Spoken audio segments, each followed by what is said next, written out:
예를 들면 한 30억 이상, 35억 이상 이런 데는 심리적으로는 저길 사고 싶어도 대출 규제가 2억에서 딱 끝나니까 그쪽은 타격을 그냥 받는다고 봐요. 15억 이하, 한 조금 높게 보면 한 20억 이하 이런 쪽은 일시적으로는 주춤할 수 있지만 심리적으로 더 많은 분위기가 잡혀 있는 거는 현금을 갖고 있는 게 제일 위험하자거든요. 내 집을 가는 게 훨씬 낫다고 생각하는 분들 많기 때문에 그렇게 어쨌든 대출이 너무 쪼이지 않는 그 가격대는 지금 규제 초반에 조금 주춤을 하고 결국은 수요가 들어오고 우상향할 수 있다라고 저는 생각을 하고 있습니다.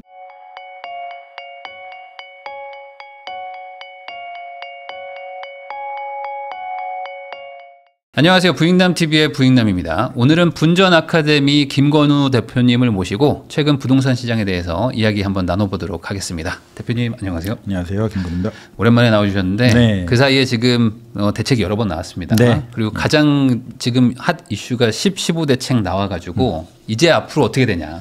네. 뭐 지금 10, 15대 책 나오자마자 직후에는 집 살 수 있나요 없나요 얘기하다가 이제는 이제 토호제도 적용되고 다 됐기 때문에 앞으로 어떻게 될까를 제일 궁금해들 하시는 것 같아서 네. 대표님 좀 모셨습니다. 우선은 제일 이슈 중에 하나가 지금 풍선 효과. 그래가지고 지금 뭐 구리 동탄 뭐 이런 데로 갔다. 네. 뭐 아니다. 뭐 거기 지금 사도 된다. 뭐 이런 얘기도 있는데 우선 풍선 효과는 어떻게 일어나고 있나요 지금?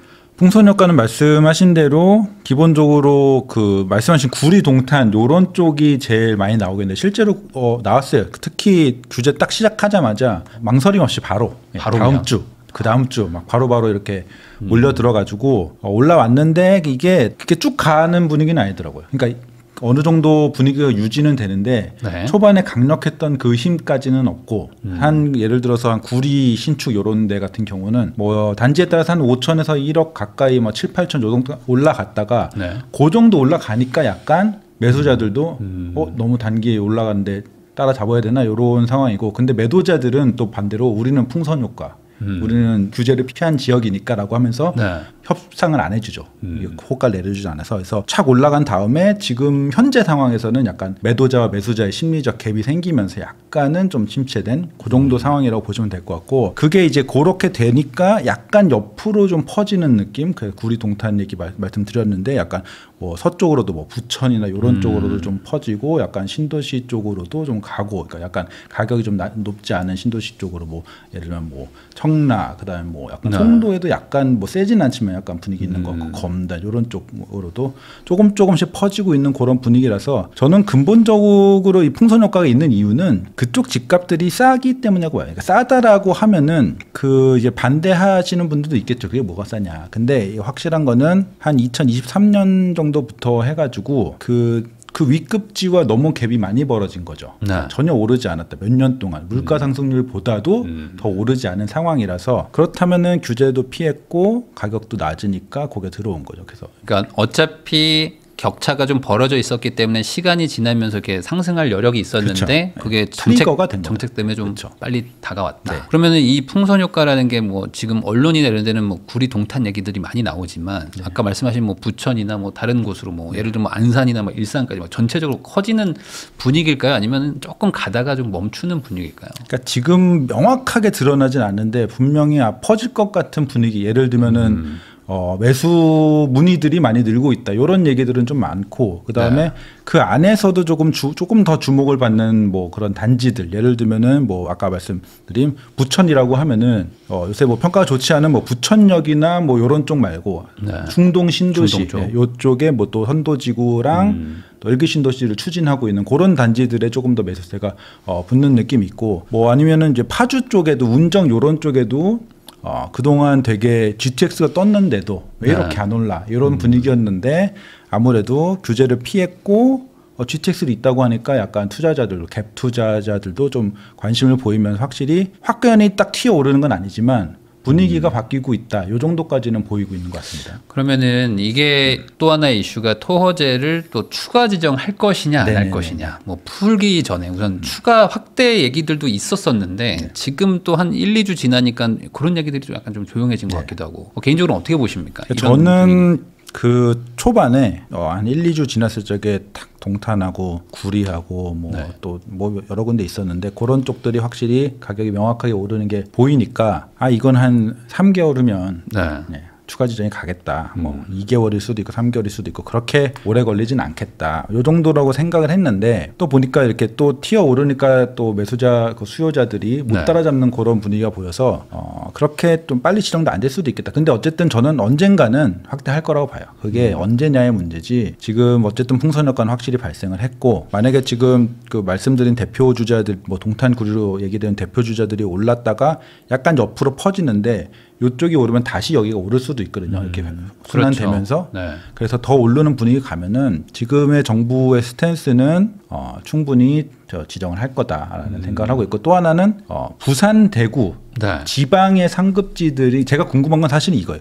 수도권에서 이렇게 풍선 효과가 지속되면은 뭐 6개월이든 언제는 간에 또 토호제도 지정하고 투기과열지구도 지정할 거라고 보는데 지금 부산의 상급지 뭐 해운대나 뭐 이런 여러 가지 상급 뭐 수영구나 이런 쪽이랑 대구의 뭐 범어동, 만천동 이런 쪽이나 뭐 아니면은 대구에서 이제 2급지라고 하는 그런 곳들도 충분히 상승세가 있거든요. 특히 바닥에서 보면은 꽤 많이 올라왔거든요. 과연 지방도 지정할까? 요거는 궁금한데 일단은 그 풍선 효과가 지방까지 가고 있는 거는 지금 확실해요. 지방 중에 상급지. 근데 현 정부가 지방에 대해서는 딱히 뭐 이렇게 메시지를 내거나 그러진 않는 저거는 저도 궁금해요. 그래서 만약에 지금 그러니까 정부에서는 지방의 집값이 오르더라도 오히려 그 격차를 좁히는 것에 좀 집중을 하는 느낌이잖아요. 그렇게 보면은 지금 그 뭐 투자를 하시라고 말하기는 좀 애매할 수 있지만 지방에 살고 계시는 분들이 집을 언젠간 사야겠다라고 하면은 어쩌면은 급하게 행동하셔야 할 수도 있을 것 같아요.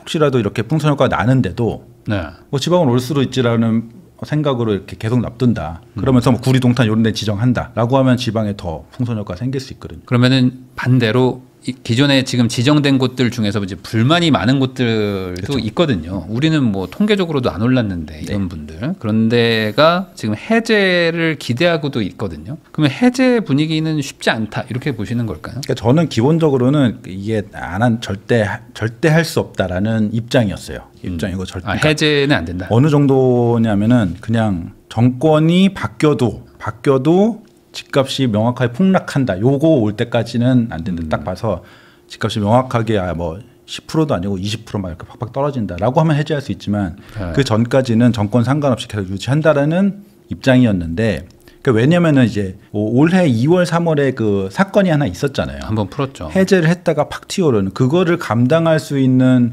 정부 혹은 뭐 지자체 이런 데가 없다라고 생각했는데 이번에 이슈가 된 게 하나 있잖아요. 가장 최근에 그 개혁신당에서 통계를 따져 보니까 10월 15일에 지정했으니까 9월 통계가 나왔는데 그날 나왔거든요. 나왔는데 9월을 빼고 8월까지만으로 데이터를 이렇게 집계를 해가지고 투기과열지구 지정을 했다. 그게 사실이거든요. 그래서 저는 이상했어요. 딴 데는 몰라도 도봉구가 지정이 된 게 되게 이상했거든요. 이게 안 된, 제가 딱 이렇게 계산을 해본 건 아니었는데. 그냥 느낌상. 아니, 근데 왜냐하면 그거는 그 9월 데이터가 안 나왔다고 하더라도 주간이란 게 있잖아요. 주간으로 봤을 때 전혀 오르지 않은 그런 데이터가 있었기 때문에 이건 안 된다라고 생각했는데 지정을 했더라고요. 그러니까 알고 보니까 일부러 뺀 것 같죠. 일부러 뺀 것 같고, 그 다음에 10월 15일에 지정했는데 9월 데이터가 이제 시간 단위로 보면은 발표되기 전에 이제 지정을 한 건 맞는데 그렇다고 해도 이 법적으로 봤을 적에 이거를 8월까지만 끊는 게 맞느냐. 지금 이게 지금 약간 행정소송까지 간다 이러고 있어요. 근데 저는 그 지적이 굉장히 합리적이고 맞는 얘기라고 보거든요. 그래서 만약에 행정소송에 가서 소송에서 져서 해제될 수 있다. 요 가능성은 열려 있는 것 같아요. 근데 그 소송이라는 것이 사실 뭐 시간도 좀 걸릴 것이고 그러다 보면은 뭐 사실상 뭐 풀어도 그 이후에 또 뭐 올라갔다고 뭐 통계로 보면 뭐 크게 또 의미가 있을까라는 생각도 좀 들고요. 행정소송은 무슨 1심밖에 없거든요. 1심, 2심 있는 건 아니고 행정소송은 그냥 한 번에 끝나는 거라서 그러니까 저는 제가 이게 생각보다 빨리 행정소송에서 끝날 수 있다라고 한 거는 해제가 될 가능성. 해제가 안 되면은 5년도 더 갈 거라고 생각을 했는데 그게 아니고 뭐 몇 달 후에 뭐 아마 한 6개월에서 뭐 7, 8개월 정도 걸릴 것 같은데 그 후에 행정소송 져서 그 한 10개국 뭐 몇 개국 있더라고요. 거기들은 이제 해제가 될 수도 있다. 근데 그 말은 거꾸로 통계 기반의 규제를 뭐 한다라고 가정한다면 지금 올라가고 있는 뭐 말씀하셨던 구리나 동탄 같은 데들은 지정이 되는 게 또 당연하게 되는 거잖아요. 네, 그렇죠. 네. 지금 또 이미 올라버렸으니까. 네, 지금 법적인 게 있거든요. 통계 기반의 1.3배인가? 네, 그렇죠. 물가 상승 부분에 1.3배가 있는데 뭐 그래도 그러니까 그거는 그냥 다음번에 지정할 거는 또 별개의 얘기고 이게 행정소송에 졌을 적에 그러니까 이럴 수 있죠. 행정소송에 졌어요. 네. 졌는데 그러면 최근 걸로 다시 계산해 보자 이래갖고 그러니까 어쨌든 다시 지정하는 이런 얘기인데 약간 우스꽝스러워질 수는 있는데 어쨌든 해제가 되면은 그 소송에 의해서 해제되는 방법이 있고 그런 케이스가 있고 네. 그게 아니고서는 저는 최소한 이번 정부 이내에서는 해제 안 한다. 그 이후로 봐도 집값이 명확하게 떨어지기 전까지는 네. 해제는 없다. 기대하진 않는 게 좋다. 그 이유는 말씀하신 것처럼 지자체장들이 그거를 감당하기에는 그렇죠. 풀었을 때 그럼 그렇죠. 올라가는 거 견딜 수가 없다. 국토부 그다음에 네. 현재 정부 입장에서 봐도 기존에 이제 정권이 부동산 때문에 넘어갔다. 요 트라우마 같은 게 있기 때문에 네. 괜히 그런 거를 할 리가 없을 거라고 생각을 합니다. 그러면 이번에 그 정부 발표를 보면은 그 풍선 효과를 사전에 차단하겠다라는 걸로 해서 이제 좀 넓게 지정했다 뭐 이런 느낌이었는데요. 그 영향은 실제로 그 작동하고 있는지, 그러니까 생각보다 그 내부 안에서는 풍선 효과 개념은 없는지 이것도 좀 궁금합니다. 그러니까 풍선 효과를 막았다. 이거는 알 수는 없어요. 왜냐면은 앞으로 벌어질 일을 가정해서 막은 거기 때문에 이게 효과가 네. 실제로 있었냐 없었냐는 모르는 거고. 근데 그냥 제 추정으로는 원래 저는 생각했을 적에 서울에서 좀 중급지까지 예를 들면은 무슨 마포성동 광진에서 뭐 아니면 영등포 양천 요 정도까지 한 7, 8개구를 지정을 한다. 요 정도 하면은 저는 그때 풍선 효과 무조건 있을 거라 봤거든요. 예상을 했던 거죠. 한 서울에 예를 들면 반 정도, 강남 포함해서 반 정도 지정이 되면은 나머지 반에 대한 갭 투자 수요가 터질 거다라고 생각했어요. 네. 그리고 왜냐하면 아까 말씀드린 대로 뭐 서울에서도 노도관, 금관구 이런 쪽은 가격이 지금 낮기 때문에 상대적으로 갭 투자 수요 들어와서 이렇게 쭉 오를 거다라고 생각을 했었거든요. 근데 지금은 다 지정했고 갭 투자가 못 들어오니까 사실은 풍선 효과를 막는 그 정책적 효과는 있다고 봐요. 네. 있다고 보는데 이거는 투자자들이 들어와서 막 튀어 오를 거를 막은 거죠. 그런데 반대로 그러면은 이 토호제를 지정했다고 집값을 끌어내릴 수 있느냐, 노도관, 금관구 같은 데 끌어내릴 수 있느냐, 그건 아니라고 봐요. 왜냐면은 기존에도 갭 투자 수요가 없었어요. 이 토호제는 그냥 절대적으로 갭 투자 수요를 막는 거죠, 순수하게. 그러니까 네. 전세를 끼고 샀다가 나중에 내가 들어가야지 이런 수요는 못 막고 갭으로 들어가서 계속 전세 돌리는 수요만 막는 거예요. 그런 수요는 원래 없었어요, 노도관, 금관구 네. 이런 쪽에. 이미 형성된 가격을 낮출 수 있는 효과는 없고, 근데 일부만 지정했을 적에 튀어 오르는 현상을 누르는 그런 효과는 지금 있는 것 같습니다. 그럼 결국에 실거주를 하려고 생각했던 사람 입장에서는 뭐 단순히 얘기하면 노도관 같은 데는 금액도 그렇고 뭐 대출도 그렇고 바뀐 건 없잖아요. 그렇죠. 실거주 네. 하겠다고 맞아요. 마음먹으면. 네. 그래서 저는 주로 사실 저번에도 627 때도 말씀드리고 그랬는데 이 정도 가격대면은 사도 된다고 보고 사실은 627 이후에 그 정도 가격대들이 올라왔어요 조금. 네. 그 전보 올해 상반기보다는 627 이후에 상급지가 확실히 그 대출 규제를 세게 받고 그러니까 네.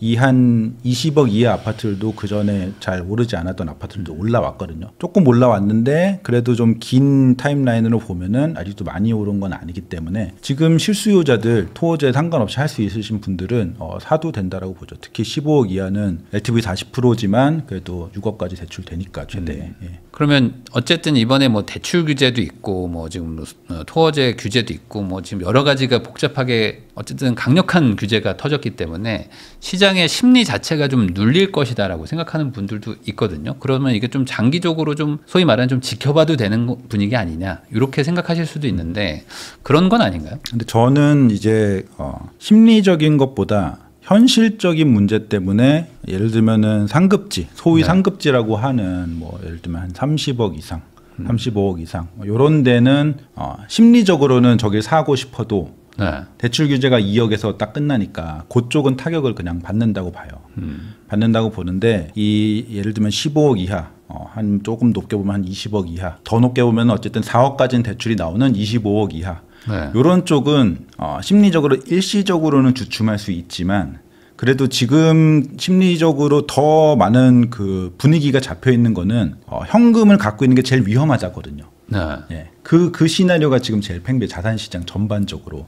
그래서 어쨌든 내 돈을 가지고 주식 투자 요새 많이 하지만 주식 투자를 무서워하시는 분들도 많잖아요. 어쨌든 내 집을 가는 게 훨씬 낫다고 생각하는 분들 많기 때문에 그렇게 어쨌든 대출이 너무 쪼이지 않는 그 가격대는 지금 규제 초반에 조금 주춤을 하고 결국은 수요가 들어오고 우상향할 수 있다라고 저는 생각을 하고 있습니다. 그러면 결국에 이 토어제도 기존 뭐 627 대책처럼 잠깐 뭐 이렇게 일시 정지 정도이지만 시간이 지나면서 다시 좀 매수세가 붙을 것이다. 예, 근데 저는 이제 그 가격대별로 차이가 있을 거라고 보는 거고 많은 분들하고 다른 생각인데 많은 분들이 강남 3구와 용산은 대출 규제를 제외하면은 사실은 원래도 토호제였고 그렇죠. 원래도 투기과열 지구였으니까 여기는 뭐 규제가 별로 없었네라고 생각하면서 오히려 여기는 호재다라고 생각하시는 분들이 있어요.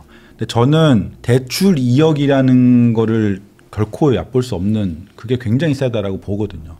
그렇기 때문에 저는 오히려 상급지 중에서 또 올해 많이 오른 그런 곳들은 충분히 타격을 많이 받을 것 같고 특히 뭐 한 35억 이상 2억 가지고는 더 타격을 많이 받는 그런 단지들은 실제로 지금도 좀 매수세가 굉장히 많이 꺾인 상태고 그런 쪽들은 타격을 받지만 20억 이하, 15억 이하 이런 쪽들은 말씀하신 대로 잠깐 주춤할 수는 있지만 어쨌든 또 올라올 수 있다라고 생각합니다. 그럼 방금 말씀하신 뭐 소위 말하는 30억 넘어가는 뭐 상급지들 이런 곳들은 대출 규제가 어쨌든 4억이 줄은 거니까 이 4억만큼 어디선가 구해 올 시간도 필요하고 그리고 그 사이에 뭐 안 오른 것도 아니니까 가격 부담도 있는데 대출로 이제 투자금도 줄어드니 조금 관망세가 있을 것이다. 그렇죠.